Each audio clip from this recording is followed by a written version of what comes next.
Inclusive agora é recente, a Inestec ela fomentou um programa que ela traz um dado que é interessante.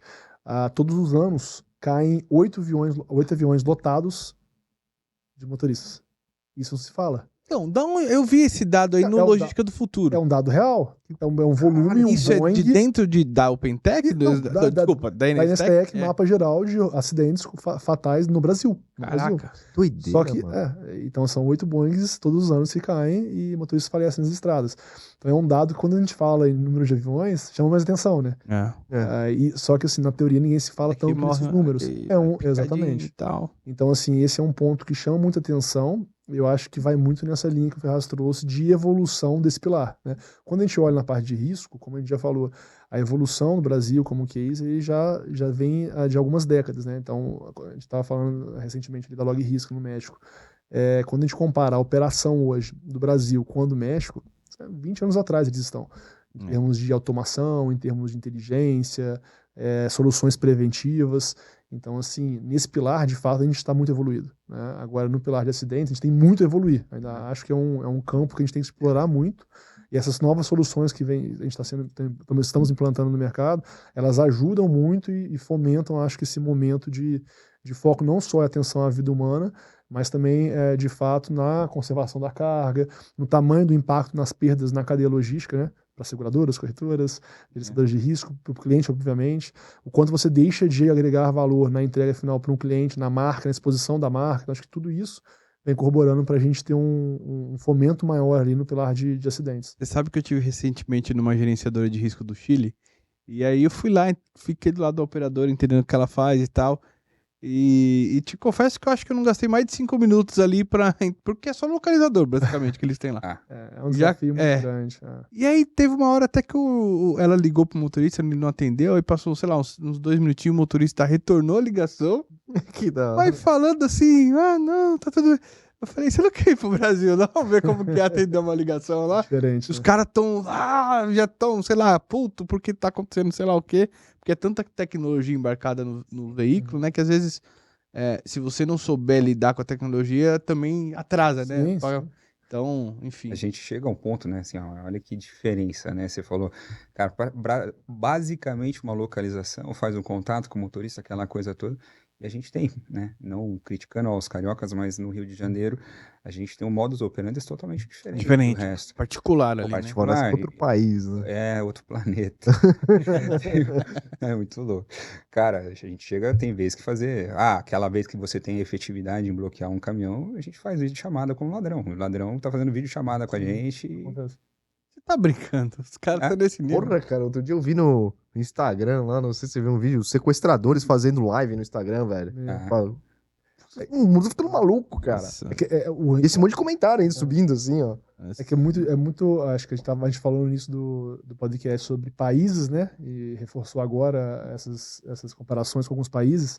Mas dentro do Brasil, como o Ferraz trouxe, também existem diferenças muito clássicas de regiões, né? Então, quando a gente olha o Rio, até pelo histórico, então existe também um volume maior de atenção, de protecional, de investimento, né, de escolta, de moto velada, para acompanhamento desses transportes.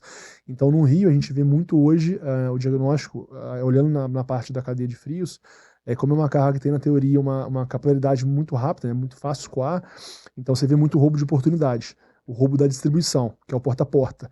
Então, muitas vezes, cargas de menor valor agregado, de menores valores, mas que eles conseguem abordar e rapidamente estarem, talvez, em algumas comunidades, enfim, com maior difícil acesso dos policiais.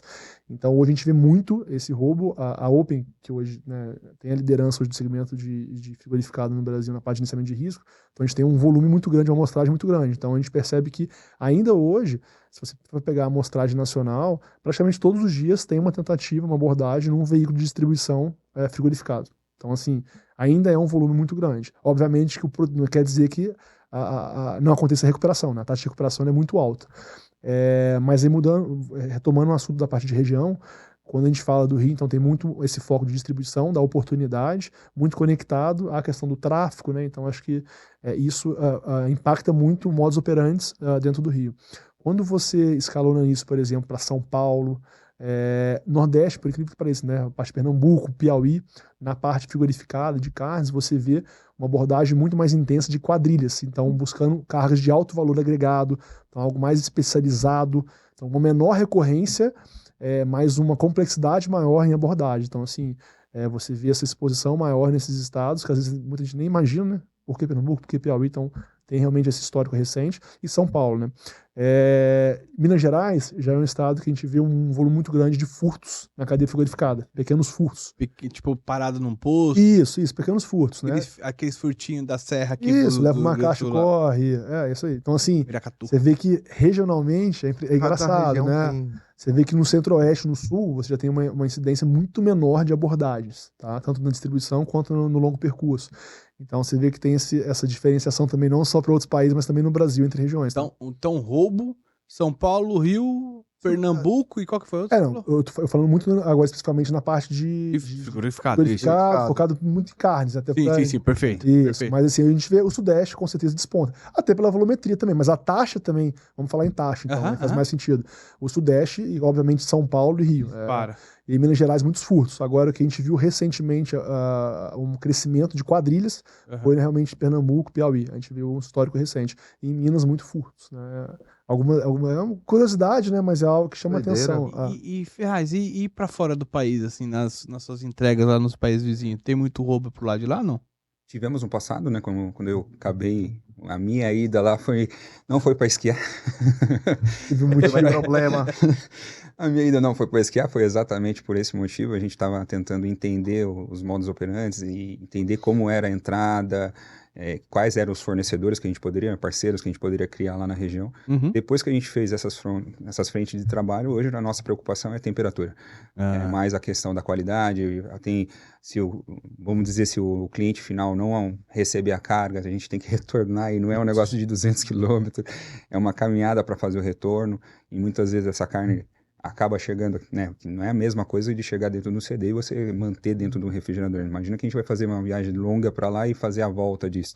Então, preocupação com roubo hoje diminuiu muito. Graças a Deus, pelo menos na questão exterior, a gente está bem, bem controlado. O nosso problema, né, falando especificamente da empresa, é a mesma coisa, porque os volumes são muito simétricos, né, do que ele também transporta, ou do que ele monitora, e inclusive ele monitora, a OpenTech monitora a Friboi. Então, a gente acaba tendo os números muito simétricos. Assim, acho que, eu não sei quanto que tá para você, mas acho que 80% deve estar entre o Rio de Janeiro e São Paulo. Tá concentrado, com certeza. É muito concentrado.